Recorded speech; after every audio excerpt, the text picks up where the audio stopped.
जी। नमस्कार दोस्तों।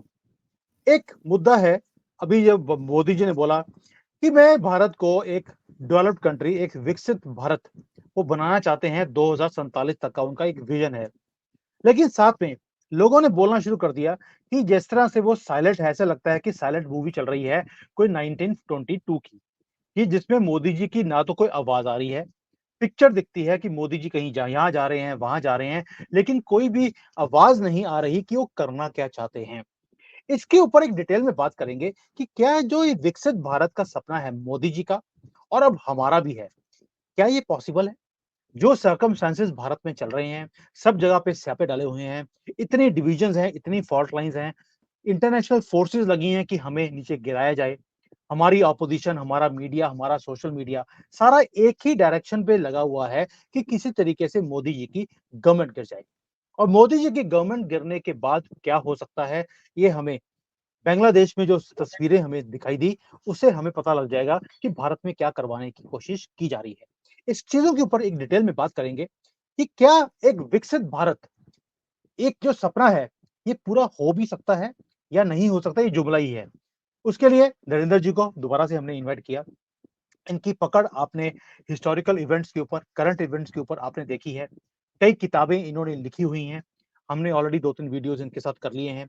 अपनी किताबों को इन्होंने पब्लिक डोमेन में फ्री में बाँटने का एक अभियान शुरू किया है, ताकि आपको पता लगे हिस्ट्री में कौन-सी गलतियाँ हुई। महात्मा गांधी से लेकर स्टेट गवर्नमेंट्स तक कहाँ-कहाँ पे प्रॉब्लम्स हैं और सारियाँ हमने बड़ी डिटेल में डिस्कस किया है। आज ये बड़ा ही अहम मुद्दा है डेवलपमेंट ऑफ भारत का। इसीलिए इनको दोबारा से इनवाइट किया, क्योंकि मुझे हमेशा तंग करती है कि मोदी जी ने सपना तो दे दिया, ये पूरा भी होगा? तो नरेंद्र जी, सबसे पहले जय श्री राम एंड वेलकम। प्रणाम। जय श्री राम आपको और सर, सारे आज तो दर्शकों को। आज तो जन्माष्टमी भी है और जन्माष्टमी की भी शुभकामनाएँ। और सर, ये जो विकसित भारत है, ये इससे बढ़िया दिन नहीं हो सकता था डिस्कस करने का। विकसित भारत, क्या सर राम राज्य हो या विकसित भारत, ये पॉसिबल भी है? जन्माष्टमी की सभी को शुभकामनाएं। जब एक देश का नेता बोलता है तो वह आइसोलेशन में नहीं बोलता है, वो बेसिकली कलेक्टिव इंटेलिजेंसिया की वॉइस होती है। तो उसके पीछे प्रयास भी होते हैं। आज 2047 में 22 वर्ष का अंतर है। आज से कुछ चीजें तो दिखेंगी आपको, कुछ समय आने पे दिखेंगी। आज से ही सारी चीजें दिख जाएंगी तो आप कहोगे 2047 क्यों, 2027 क्यों नहीं, 2037 क्यों नहीं? ये प्रश्न उठना स्वाभाविक है। तो जब 2047 की बात करते हैं प्रधानमंत्री जी, कह सकते हैं कि ये पूरे भारत का सपना है। और जब भी मंत्री कोई सपना या डेडलाइन देता है तो जाहिर तौर पे अगर सेंसिबली लोग लें तो इसके पहले आना स्वाभाविक होता है। जितना भी हमने आज तक जाना है कि हम कभी भी डेडलाइन देते हैं तो उसके पहले पूरे करने की कोशिश करते हैं। तो ये 2047 तक बोला है, मुझे लगता है उसके बहुत पहले हो जाना चाहिए। अब प्रश्न आता है कि विकसित भारत का मायने क्या है? विकसित भारत का मायना जीडीपी रेशियो है या ग्रॉस हैप्पीनेस है या सबको काम, सब जगह हेल्थ फ्री, न्याय समय पे मिलना, शिक्षा समय पे मिलना, और कोई भूखा आ जाए किसी भी देश से तो उसको खाना मिल जाए, रहने की सुविधा मिल जाए, एक अतिथि जो हमारे यहाँ का है वो एक चीजें हो, वो एक पैमाना हो सकता है। तो आज तक तो चर्चा यही चल रही है कि हम विदेशी चीजें जो मैनेजमेंट में, जो जुडिशरी में, जो कॉन्स्टिट्यूशन में या पब्लिक डोमेन में चल रही है उससे निजात पा जा पाएंगे। तो दैट इज, लोग लेते हैं कि फिजिकल फ्रीडम हमने 1947 में ली, मेंटल फ्रीडम 2047 तक ले लें। लेकिन इसके मायने गहरे हैं, यहीं तक चीजें नहीं जाती। जब भारत का इंटेलिजेंशिया कहता है कि हम 2047 तक विकसित भारत ले आएंगे, तब विकसित भारत का मायने भारत की दृष्टि में वह नहीं है जो वेस्टर्न कंट्रीज डेवलप्ड कंट्रीज को कहते हैं कि वहाँ जीडीपी रेशियो इतना है, वहाँ पर कैपिटा इनकम इतना है, वहाँ हेल्थ फैसिलिटी इतना है। जब भारत कहता है तो वह healthy, happy and Holi life के बारे में बात करता है, स्वस्थ, सुखद एवं पवित्र जीवन की बात करता है सबको, इंक्लूडिंग मेहमानों को और जो विजिटर हैं कंट्री के उनको, genuine visitor, genuine relatives, guest, उन सब की बात करता है। यहाँ पे एक बहुत पुरानी चर्चा लेके आएंगे। एक जब कोल्ड वॉर चल रहा था तो एक सम्मेलन हुआ, उसमें बहुत सारे foreign ministers, chief prime ministers और इंटेलेक्चुअल्स बैठे। उसमें ये मुद्दा था कि कैसी सरकार अच्छी है, किस तरह की सरकार अच्छी कही जा सकती है, क्या capitalism, communism, dictator, democratic government, कैसी सरकार अच्छी होगी। तो उसमें से एक सज्जन जो खड़े हुए उन्होंने कहा मुझे नहीं पता कैसी सरकार अच्छी होगी, लेकिन मेरा अनुभव ये कहता है कि हम जो 300 लोग बैठे हैं यहाँ से, इनमें से कोई भी किसी भी देश में कभी जाए और उसकी जेब कट जाए, उसकी पिटाई लग जाए और वो अकेला पड़ा हो, उस समय उसकी समाज से और सरकार से क्या इच्छाएं होंगी। अगर वह समाज और वह सरकार वो इच्छाएं पूरी कर सकता है तो हम कह सकते हैं कि वह सरकार सबसे अच्छी सरकार होगी। भारत में कहते हैं कि जब हम बिल्कुल दिक्कत में आते हैं तो भगवान को याद करते हैं, और अगर सरकार वह कार्य कर सकती है तो उसमें भगवत्ता होगी और वही सरकार सर्वश्रेष्ठ कही जा सकती है। तब ऐसी सरकारों का सपना 2047 के लिए बहुत सारे साधु संतों के आशीर्वाद से हम भी देख रहे हैं, और शायद मोदी जी का भी यही कहना होगा कि 2047 तक ऐसी भारत की छवि ही नहीं, ऐसी वास्तविकता लेके आए कि वो कहें कि कोई भी आ जाए, और सिर्फ इंसान नहीं, पशु पक्षी, जानवर, फिशरीज, पेड़ पौधे, इन सब का भी एक एनवायरमेंटल अपग्रेडेशन उस तरह से हो कि चहुओर आपको लगे कि ये स्वर्ग तो नहीं आ गया धरती पे। तो ऐसी एक परिकल्पना 2047 के बारे में बैक पे चल रही है, फ्रंट में आज वीडियो के माध्यम से दिखेगी, कल और भी लोग बोलेंगे, इससे संप्रेषण लेके बहुत सारी अच्छी चीजें आएंगी, और एक शुरुआत के तौर पे ये डिस्कशन हम कर रहे हैं, तो इसके लिए आपका धन्यवाद। ऐसे और भी डिस्कशन हुए जिसमें 2-3 बताएं कि 2047 तक टाउन एंड कंट्री प्लानिंग का क्या होगा, स्पोर्ट्स का क्या होगा, ये अलग अलग दिशा में चल रहा है। लेकिन जहां तक हम बात कर रहे हैं, हम एक समग्र दृष्टि से बात कर रहे हैं कि समग्रता अगर जीवन में है तो उसमें सारे पैमाने होंगे, कोई छूटेगा नहीं। उसमें रिलीजन भी आएगा, उसमें डिजास्टर्स मैनेजमेंट भी आएगा, उसमें कन्फ्लिक्ट मैनेजमेंट भी आएगा, उसमें एंटरटेनमेंट भी आएगा, उसमें वृद्धों की सेवा भी आएगा, उसमें बच्चों का ख्याल भी आएगा, उसमें कोई अकेलापन से परेशान ना हो ये भी आएगा, और उसमें किसी की दादागिरी भी नहीं होगी कि जैसे मंदिरों की दादागिरी हो गई, पंडितों की दादागिरी हो गई, मौलवी की दादागिरी हो गई, चर्चों की दादागिरी, इस तरह की दादागिरी भी नहीं चलेगी। और झगड़े भी स्वाभाविक रूप से जो क्लासेस रिलीजियस हैं या रेशियल हैं, काले गोरे के झगड़े, वो भी एक उसका समाधान लेके आएंगे 2047 तक। तो ये सिर्फ भारत के लिए नहीं होगा, क्योंकि कोई भी चीज आइसोलेशन भी आइसोलेशन में नहीं होता। अगर मोदी जी चाहे कि हम भारत को तो डेवलप कर दें और पाकिस्तान और बांग्लादेश छूट जाए, तो ऐसा नहीं हो सकता। ये सब संक्रामक होते हैं।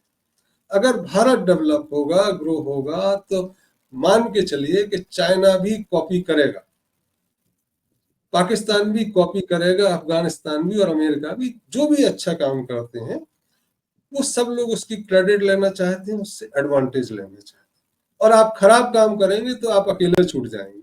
ये एक प्राकृतिक नियम है कि हम अगर कोई खराब काम करेंगे तो सारे लोग हमको छोड़ देंगे, बट जैसे ही अच्छा काम करेंगे, देने लायक बनेंगे, तो बहुत सारे रिश्तेदार, नातेदार, दोस्त और अनजान भी आएंगे, पशु पक्षी भी आएंगे, जानवर भी आएंगे।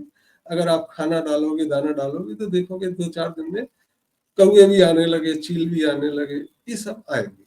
तो भारत अगर डेवलप होता है तो भारत की जो परिकल्पना है सिर्फ भारत नहीं होता, भारत संसार को बोलते हैं।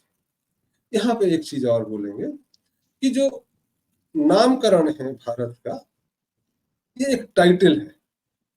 हिंदुस्तान और इंडिया एक नामकरण है जो दूसरों ने दिया। भारत एक टाइटल है, इसका भारत का मतलब होता भा मतलब लाइट, ज्योति, प्रकाश, और रथ मतलब व्यस्त, जैसे कार्यरत होता ना, प्रयासरत, कार्यरत, वो रथ। तो भा प्रकाश के व्यवस्था में रथ, in the effort of lightening self in the world, enlightening the world. So this is title which we have earned.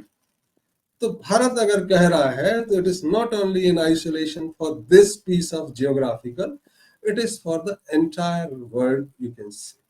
So this is my view of Modi's proclamation of 2047, which I truly admire him to say so in the podium of Red Fort.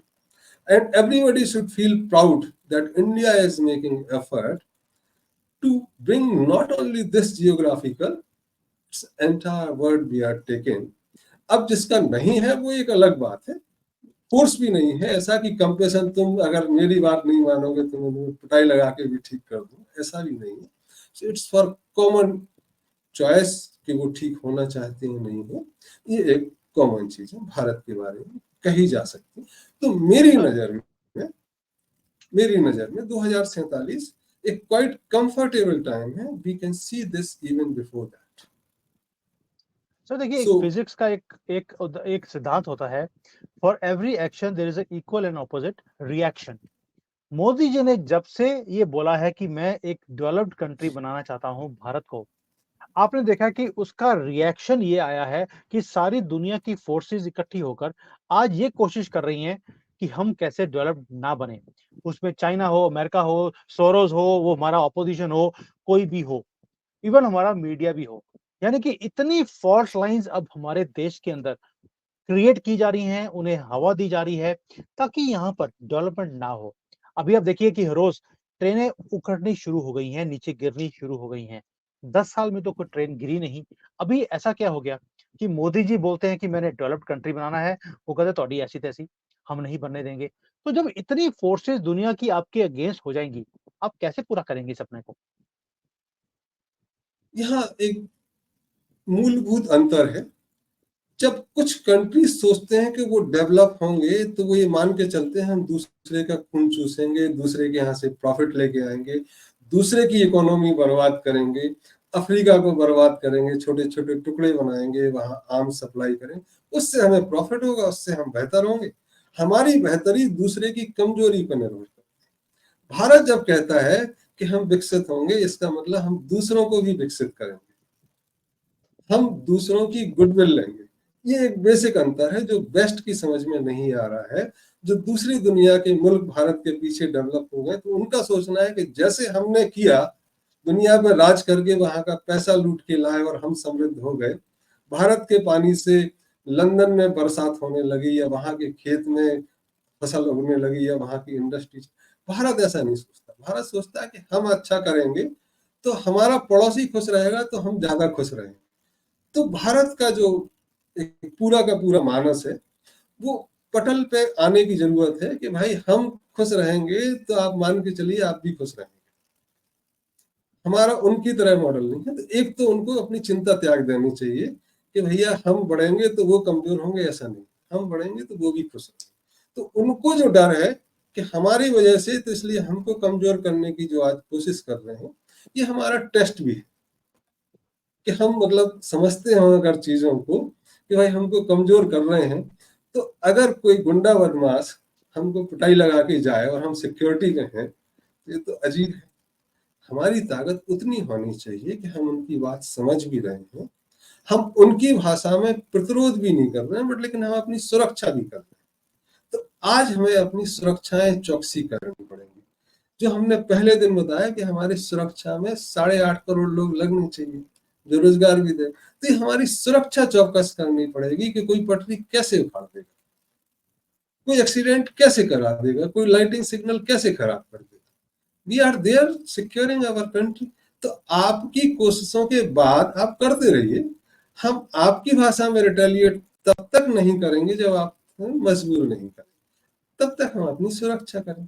तो number एक तो ये चीज हो गई कि उनका डर है वो धीरे धीरे खत्म हो जाएगा 2-4 वर्षों में, कि जब हम उस तरह की प्रतिक्रिया और उस तरह के कार्य नहीं करेंगे कि हम उनको कमजोर कर रहे हैं, हम अपने को स्ट्रांग कर रहे हैं।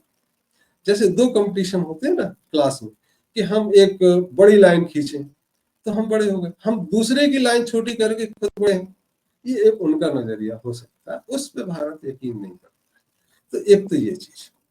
दूसरी चीज जो आपने कहा कि हम कैसे करेंगे, दिखाई तो कुछ दे नहीं रहा है, सारा विरोध है, सारा पैसे है, तब ये टेस्टिंग टाइम है। और ये वाकई में चिंता का विषय नहीं है, लेकिन हाँ पूरी ताकत से आने का जरूरी है कि हाँ हम what we say we mean it, and we are not mean, we are strong and we are goodwill people. So this is what my submission to Western world, not to consider Bharat as they do. We are different in that. Sir वो बड़े तरीके से समझाया आपने कि हम अपनी line को बड़ा करते हैं, और जब हम डेवलप करते हैं, कई कई बार वेस्टर्न वर्ल्ड में बोला भी है कि when Bharat grows the world grows. और शायद इसी का जो प्रयास था, जो मोदी जी ने पैसिफिक ओशन में वो छोटे-छोटे आइलैंड, जो कि जहाँ पे शायद पॉपुलेशन भी 1000-2000 लोग होते हैं, वहाँ पर प्रधानमंत्री जी ने जाकर वहाँ पर उनको कनेक्ट करने की कोशिश करी, और वहाँ के प्रेसिडेंट ने तो मोदी जी के पैरों को भी हाथ लगाया था। और इधर ग्लोबल साउथ है, तो ग्लोबल साउथ के 120-25 कंट्रीज हैं, उनको हमने बोल दिया सब गरीब कंट्रीज हैं कि आइए मिलकर भारत का एडवांटेज लीजिए, आप भी ग्रो कीजिए, हम भी ग्रो करेंगे। हमें किसी की दादागिरी को सहन करने की ज़रूरत नहीं है। शायद इसी कड़ी में जो G20 को G21 बनाया गया, यही अफ्रीकन कंट्रीज जिनको सभी एक्सप्लॉइट करते हैं, उन्हें एक इतना बड़ा मंच दे दिया। अभी हम परमानेंट प्रेसिडेंसी की बात करते हैं, या परमानेंट सीट की बात करते हैं यूनाइटेड नेशंस के अंदर। हमने अपनी सीट की बात बाद में करी है। पहले लैटिन अमेरिका जो गरीब है, अफ्रीकन कॉन्टिनेंट जो गरीब है, इनकी बात करी है कि इन्हें पहले आप परमानेंट सीट दीजिए, उसके बाद भारत लेगा। क्या ये उसी सिलसिले में ये कड़ी की जो कड़ियाँ हैं, मोदी जी उसके ऊपर काम कर रहे हैं कि आइए मिलकर डेवलप करें, आप भी कीजिए, हम भी करेंगे? देखो पहले भी यही कहा है मैंने कि जब भारत ग्रो करता है तो सबको लेके ग्रो करता है, वो आइसोलेशन में ग्रो नहीं करता कि हम ग्रो करेंगे और तुम डाउन जाओ। Your problem is my advantage, this is not the way India does, Bharat does. तो जब भी देश का नेता जाता है वो एक देश की कलेक्टिव साइकिल लेके जाता है कि हाँ इनको भी सताया गया है, लैटिन अमेरिका की हालत भी खराब है, लाइक वेनेजुएला ताश की पत्ते की तरह ढह गए, और African countries rich mineral resources उसको एक्सप्लॉइट करने के लिए वहां जबरदस्ती युद्ध लगाए जाते हैं, चलते रहते, छोटी छोटी कंट्री बन गई। तो इनको एक सॉफ्ट पावर या सॉफ्ट सपोर्ट की जरूरत ज्यादा है कि हाँ ये तरीका हो सकता है। उसके लिए जो जरूरी है कि भारत उस मॉडल को पहले अपने यहाँ विकसित, जैसे अगर विकसित भारत होगा तो हम कह सकते हैं कि कोई नौकरी के लिए लाइन में नहीं लगा होगा, सबको एम्प्लॉयमेंट मिल चुका होगा, कोई ऐसा नहीं होगा कि जो भूखों से तड़प रहा हो, कोई ऐसा नहीं होगा कि जो सरकार का पैसा आएगा तो खाना मिलेगा। तो एक सामाजिक विकास होगा, एक सामाजिक विकास की अवधारणा जब आगे बढ़ेगी तो राष्ट्र बढ़ेगा। तो इसमें मौलिक परिवर्तनों की जरूरत है। पहले परिवार, व्यक्ति, परिवार, समाज, सरकार। ऐसा नहीं है कि व्यक्ति और सरकार अलग अलग इकोनॉमिक आइडेंटिटी है, अलग अलग आइडेंटिटी है, इंडिविजुअलिज्म नहीं आएगा, तब एक कलेक्टिविज्म आएगा जो काफी समय से छूटा हुआ है। और ये आज का नहीं, 3000 वर्षों का है, जब से अप्पो दीपो भवा, पर्सनल मेडिटेशन, पर्सनल वो चीजों का जब जोर पकड़ा है तब से ये चीजें आई। तो इस पे थोड़ा बदलाव भारत में पहले करने की जरूरत है, और इस पे शायद मंत्रालय में चर्चा नहीं, गली मोहल्ले में चर्चाओं की जरूरत है, मंदिर मस्जिदों में, गुरुद्वारे में चर्चा की जरूरत है कि हम कैसे बने, क्योंकि जो भारत है, आज से 2500 वर्ष पहले तो एक ही धर्म होता था यार, सनातन कह लो, उसके बाद ही सारे आए हैं। तो ये मानस में जेनेटिकली जो भी डिफरेंस दिखता वो ओरिजिनली तो एक ही था, वो तो अलग अलग था नहीं। तो भारत के लोग मौलिक रूप से चीजें समझते हैं, उनको फिर से परोसने की जरूरत है, जिसको रिसरेक्शन भी कहते हैं, पुनरुद्धार भी कहते हैं, या recapitulation of your all knowledge, उसके परोसने की जरूरत है। At the moment we are able to do it, जो इंटरनल वर्ल्ड का कोशिश है कि इंडिया में हिंदू मुसलमान लड़ते रहे, एक गृह युद्ध जैसी स्थिति हो जाए, क्रिश्चियन बीच में आ जाए। तो ये पिछले 20 वर्षों से हम देख रहे हैं कि इंटरनेशनल फोर्सेस की ये कोशिश है कि भारत अगर वर्ल्ड वार होता है तो किसका सपोर्ट करेगा। ये एक मौलिक क्वेश्चन था। तो उसमें था कि ये क्रिश्चियन कंट्रीज का सपोर्ट करेगा या नहीं करेगा, ये एक। तो क्रिश्चियन कंट्री का सपोर्ट करेगा तो उन्होंने सोचा कि अगर भारत में स्थिरता होगी तो वो किसी का सपोर्ट नहीं करेगा, वो लड़ाई चाहेगा नहीं। तो ये कोशिश रहेगी कि भारत अब टर्मोइल में बीदा रहे, आपस में गिरद में भिड़ा रहे। तो ये अलग अलग आप जलेबी खाएंगे, रेवड़ी खाएंगे, लेकिन भारत ये समझता है। इसलिए तुम देखोगे कि चुनाव में थोड़ी बहुत प्रवचन होते हैं सरकार के द्वारा, वो एक अलग चीज है, बट चुनाव की बात every citizen is treated equally. उसमें कोई अंतर नहीं आता कि आप मुसलमान हैं, आप क्रिश्चियन हैं, आप बौद्ध हैं, जैन हैं, सिख हैं, they are there. Party line एक अलग हो सकती है, वो उनका डेमोक्रेसी का एक सिस्टम है, बट गवर्नमेंट की तरफ से एक यूनिफाइड, एक इक्वल चीजों का दिखाई देना। और जितने भी इंटेलेक्चुअल्स या सो कॉल्ड वॉइस, संतों का तो है ही कि जात न पूछो साधु की, और वो जात पात के ऊपर होते हैं, धर्म के ऊपर होते हैं। तो एक भारत का मानस है, और ये आज का नहीं, ये मतलब Bharat is lucky in that sense, it is पता नहीं कब का है। तो ये चीजें भारत में है। जैसे आपने पूरा समझाए वाला, तो ये फील कि जो डायरेक्शन हमारी चल रही है आज की डेट में, जो फॉल्ट लाइंस को यूज किया जा रहा है, क्या भारत जो अभी आज की डेट में जैसे फेस कर रहा है, जैसे जवाब दे रहा है, या जो हम अपनी कंट्री की डेवलपमेंट के लिए जो प्रयास कर रहे हैं, आर दे इनफ और we need to do something more also? क्योंकि हिस्टोरिकली आपने देखा है कि यहाँ पर क्या कुछ हमने ठीक किया है, क्या कुछ गलत किया है। Seeing all those things, what do you feel more needs to be done और वेयर वी आर रॉन्ग और राइट? सर्टेनली बहुत कुछ करने की जरूरत है। अभी शुरुआत हुई है एक दिशा में, जैसे मतलब कहना बहुत बड़ा स्टेटमेंट होगा, पिछले 20-21 वर्षों से हम इस दिशा में लगे हुए हैं कि वाकई में एक सोशो इकोनॉमिक पॉलिटिकल एजेंडा होगा क्या, उसमें रिलीजन का सेफ क्या होगा। तो ये 2007 में एक पहला लाइफ स्टाइल एजेंडा बुक जो आपको दिखाया, इसमें फ्री भी है, वो लेके आए। और आपको सरप्राइज होगा कि इसका पहला रिव्यू पाकिस्तान के the then president of Pakistan Pervez Musharraf ने पहला रिव्यू किया था, और उन्होंने बाकायदा एम्बेसी के थ्रू एक अप्रिशिएशन लेटर भी भेजा है, जो इस बुक में लगा भी है। कलाम साहब ने इसका मैन्युस्क्रिप्ट पढ़ा था, और बहुत सारे नेताओं ने इंडिया में अप्रिशिएट किया इसको। तो ये एक प्रयास था कि कैसे, उसके बाद भी बहुत सारी चीजें लगती रही कि चीजें होंगी कैसे। तब लास्ट में जो एक अल्टरनेट इकोनॉमिक मॉडल आया, वो एक कह सकते हैं, उसके बाद हमने बोलना शुरू किया इकोनॉमी कैसे आएगी, रोजगार कैसे मिलेगी जनता। जो इंग्लैंड में अकेलेपन की समस्या है, जहां 12% लोग अकेलेपन से शिकार हैं, जिनके पास पैसा है, काम नहीं है, जिनकी तबीयत खराब है, उनको कैसे होगा। तो एक ग्लोबल पर्सपेक्टिव में भारत का इकोनॉमिक मॉडल क्या कहता है, एक नेचुरल इकोनॉमिक सिस्टम क्या है, वो लाने के बाद हमने बोलना शुरू किया। ये हमारा शायद तीसरा या चौथा पॉडकास्ट है, इसके पहले हम कहीं दिखाई भी नहीं दिए होंगे, आज भी नहीं दिखाई देते। तो ये प्रयास पीछे कई लोगों के चल रहे हैं। हम जब कहते हैं तो ये हम अकेले नहीं हैं, एक पूरा का पूरा इंस्टीट्यूशन काम करता है, छोटा हो बड़ा हो, एक इंस्टीट्यूशन काम करता है, उसका हो सकता है हम चेहरा हो। ऐसे ही मोदी जी, एक पूरा इंस्टीट्यूशन काम करता है देश में, बहुत सारा इंटेलिजेंसिया होता है, उसमें कई तो आज नहीं 2047 में भी नजर नहीं आएंगे, वो कहते हैं हम पीछे रहेंगे, बहुत अच्छा है। तो कुछ नींव के पत्थर होते हैं, कुछ फाउंडेशन होते हैं, कुछ दीवारों में, तो दिखाई तो एक ही देता है।